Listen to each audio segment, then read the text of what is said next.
Hello and welcome back to my channel. Well, I've had a really nice week. It's been a good week for walking, nice and cold and fresh, and apart from one foggy day, which we still went out in, we've had some brilliant days.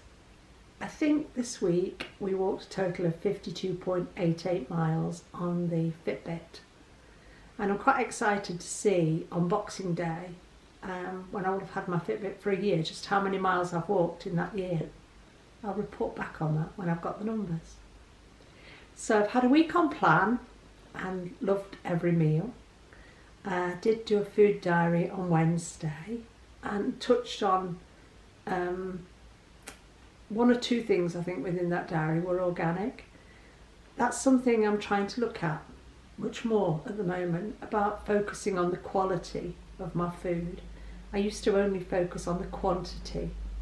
But now I'm looking much more at the quality, and some of the things we've bought this week, which have been organic, which we wouldn't necessarily buy as organics, have been avocados, which Joe ate both of them, and he was blown away by the difference between organic avocados and ordinary.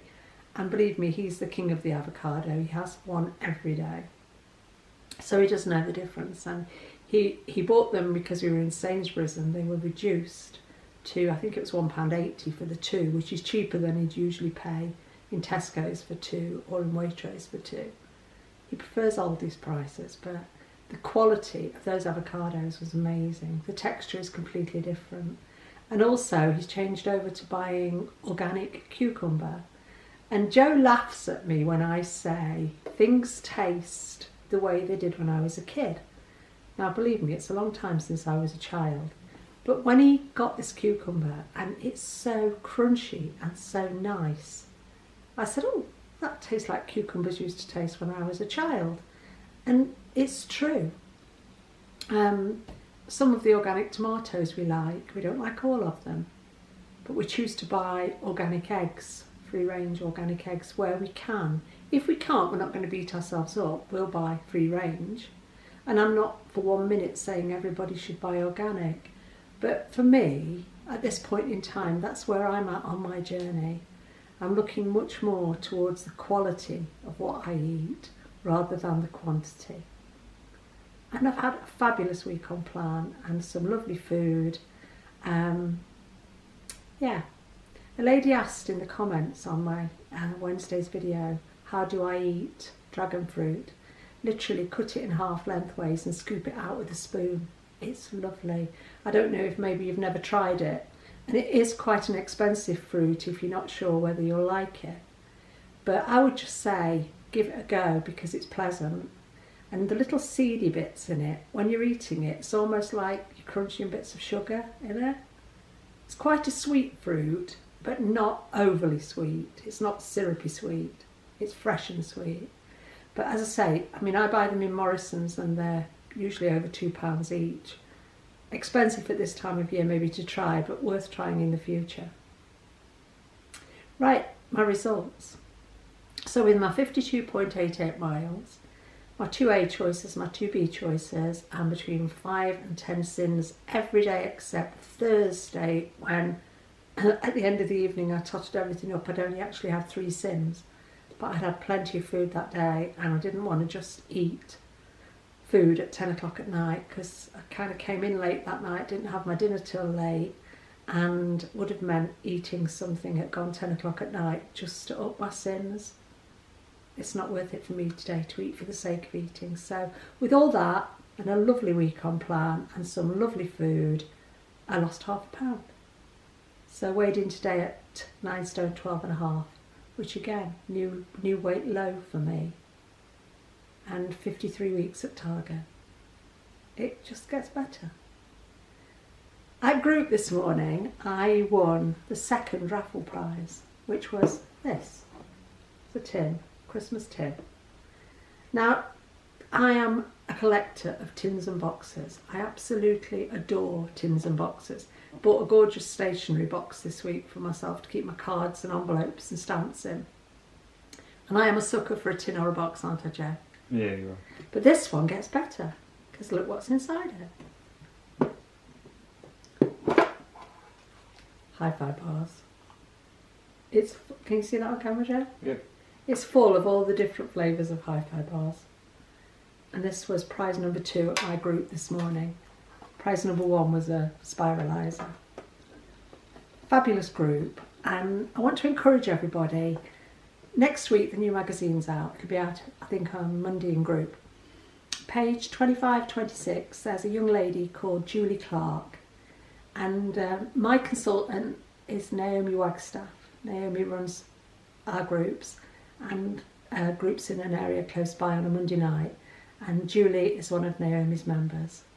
So if you buy the magazine next week, take a look at Julie and her fabulous story. And she's just an ordinary person like us, who's loving Slimming World. It's nice to read, and it's lovely to hear that she's gone this far with her weight loss.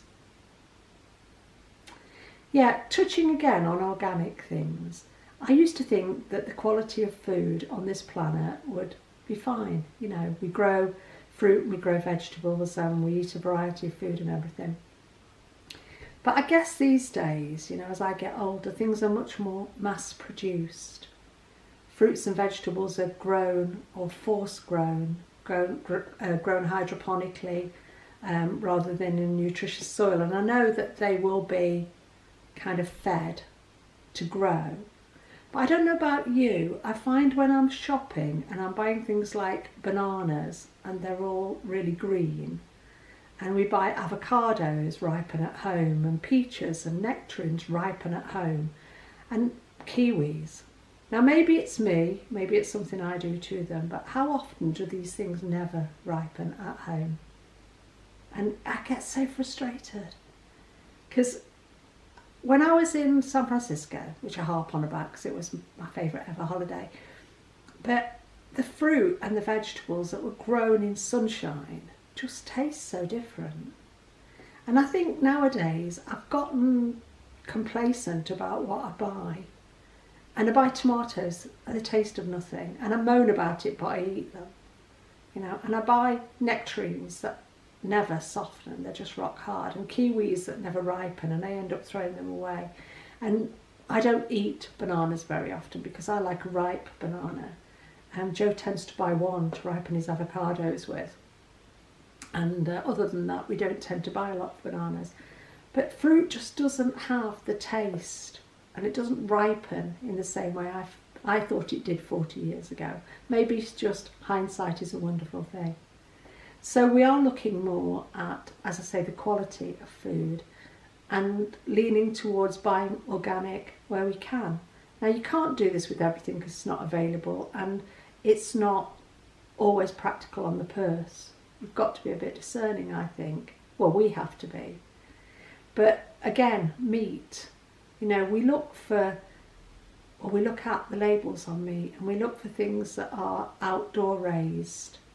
And now, if you shop in Aldi, like we do quite a lot of our shopping in Aldi, there are more and more things that fit into these categories. Sort of, we bought outdoor raised chicken breast portions. They were lovely, weren't they, Joe? Yeah. They were really nice. And things like that, and just little things to make a difference are what we're trying to do. So if I can encourage anybody else in that, you know, we look at the whoops bit in Asda and the reduced sections in Tesco's, because it's amazing what you can pick up. And I don't know, maybe health-wise we'll benefit for it. Another little thing I wanted to touch on today, something just happened. I came home from Slimming World and I was in my usual Slimming World weigh-in gear. So I went to put a different top on that was a bit warmer. And got this top out of the wardrobe. I probably haven't worn this top for 3 or 4 months. When I bought it in Laura Ashley's in the summer, it was a bit on there, it fit, but it only just fit. And it was a bit, that feels a bit neat, especially at the back. Now, this top buttons all the way down the back, so you can't have it a bit neat, otherwise it would pull open a little bit between the buttons. And I reached in the wardrobe today and I pulled it out, and I take into account that my weight is very little different because I'm at Target. And I put the top on today, and I'm not kidding, it fits very differently. It fits properly now. I thought it fit me before, but now it fits properly. And where it was a little tight round the back of the bra, it's now hanging loose of my body. And even Joe said, oh, that top fits you nicely. So I think the point I'm trying to make here is, even when you're at Target and you think you've got to where you want to be, your body changes subtly of its own accord. And I have to say that even though I've been around the 10 stone 1-ish mark for quite a while now, and I'm just under the 10 stone, aren't I, this week, but even though I've been there or thereabouts for quite a while now, my body is still changing. And I find that fascinating, that it finds its own levels and it finds its own balances. And again, it's all part of this journey. It's a never-ending journey. And there's always something new going to occur, something you'll get a bit of a boost and a bit of encouragement from that changes in your life. And for me today, it was just putting this top on and realising, you know, you haven't changed much in your weight, but your shape's still changing for the better. Yeah, I'm really chuffed about that. The main thing I wanted to talk about today, and I won't waffle on because everybody's so busy with Christmas coming. I had 2 people contact me in the week. One lady contacted me in the message section on my video, and another young lady sent me an email from Oman. And hi, you know who you are. Do you know, if I live in Nottingham, and if I'd realised I could reach out beyond Mansfield and Derby, I'd have been amazed.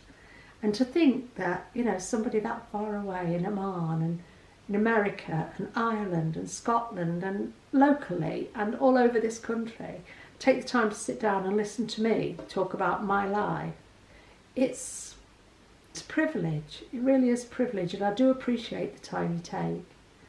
And just to say how much it helps me to actually have these diaries to look back on. It's something I would encourage anybody to do. Even if you're petrified and you think you can't do it, have a go. Because as long as you've got truths to tell, people will want to hear them. And you may just encourage somebody and you may help somebody, but more than that, you'll help yourself. So this week I've had 2 ladies reach out to me and both asked me the same question. And the question was, how do you get back onto plan when you've slipped or when you're struggling? Or how did you get back onto plan this time?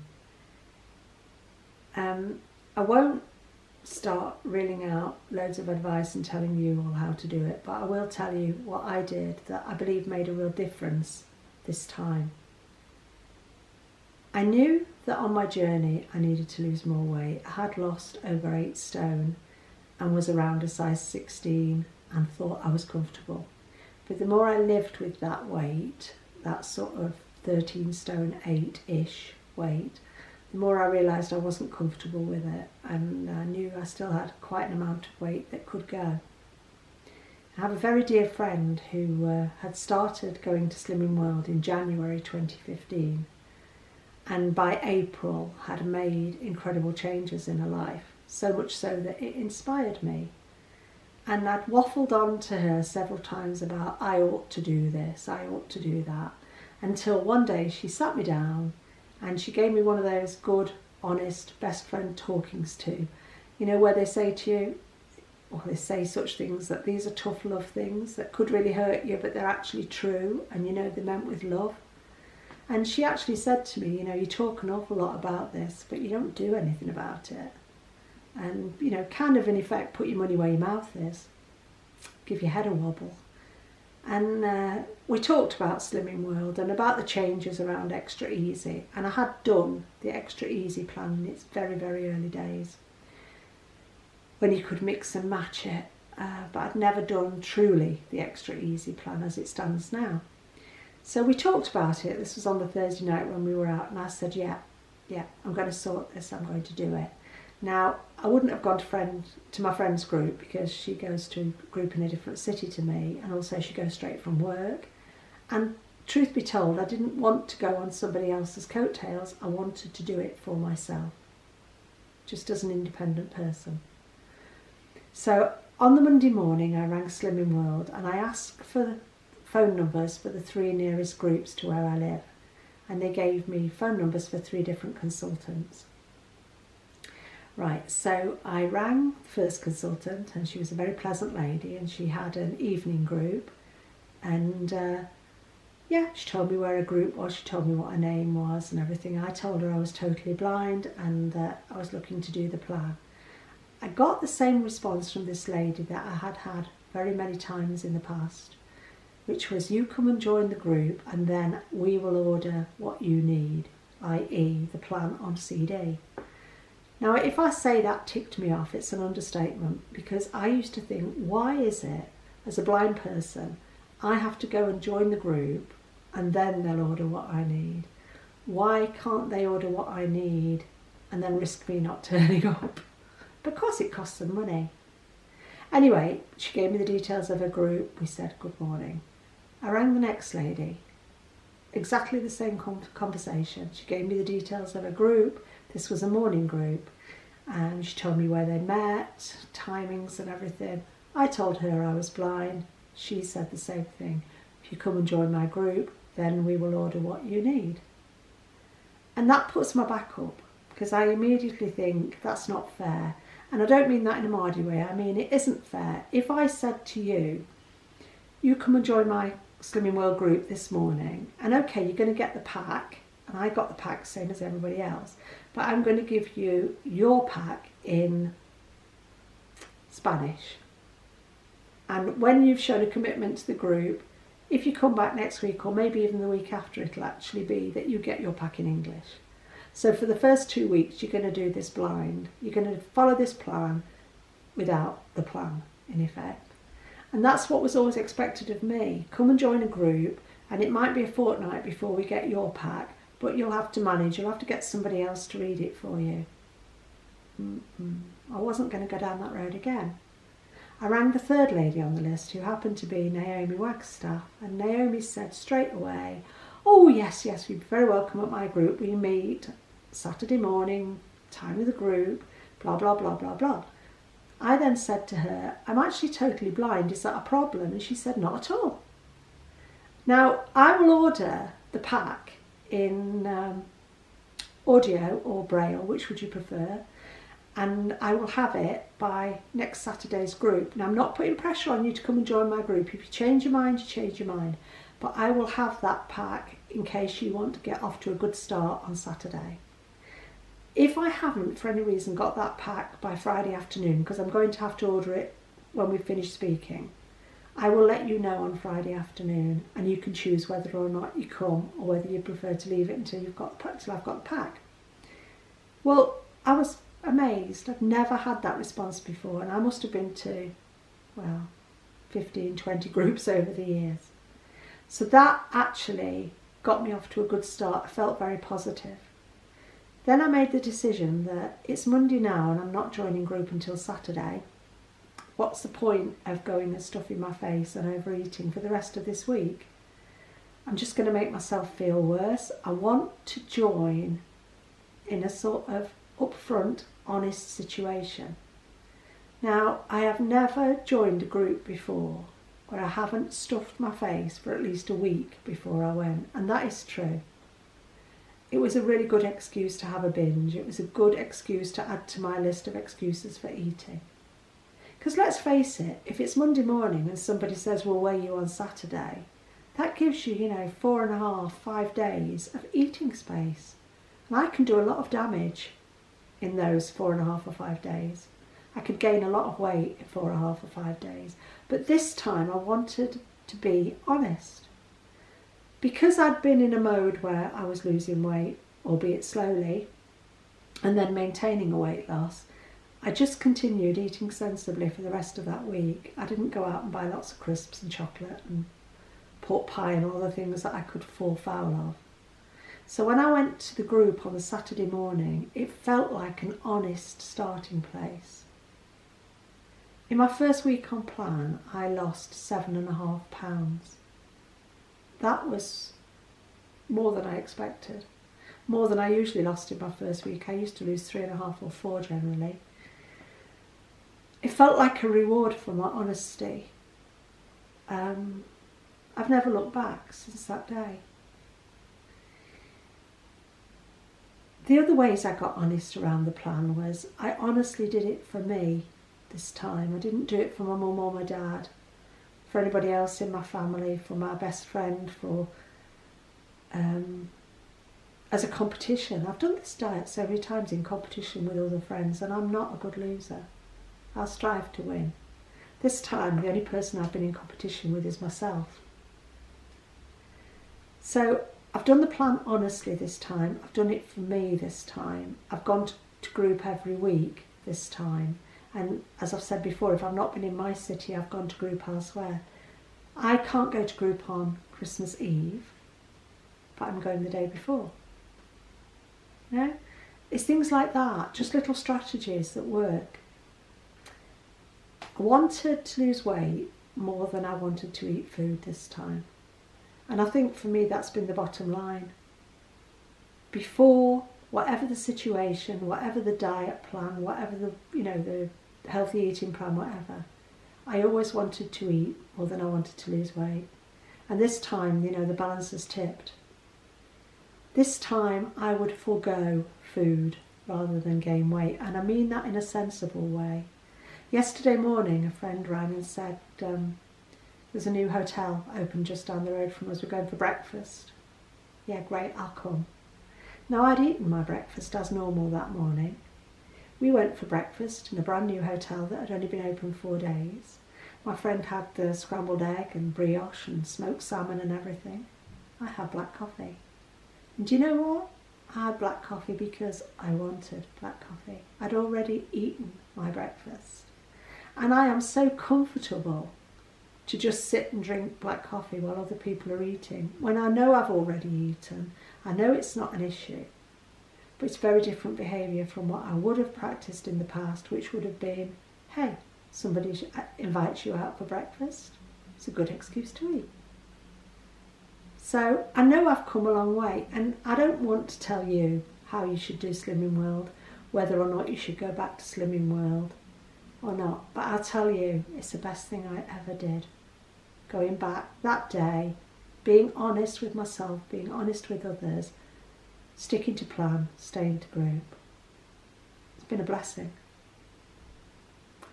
Hope you're all enjoying getting ready for Christmas, and we've got things to do today. I think I've taken your time for long enough.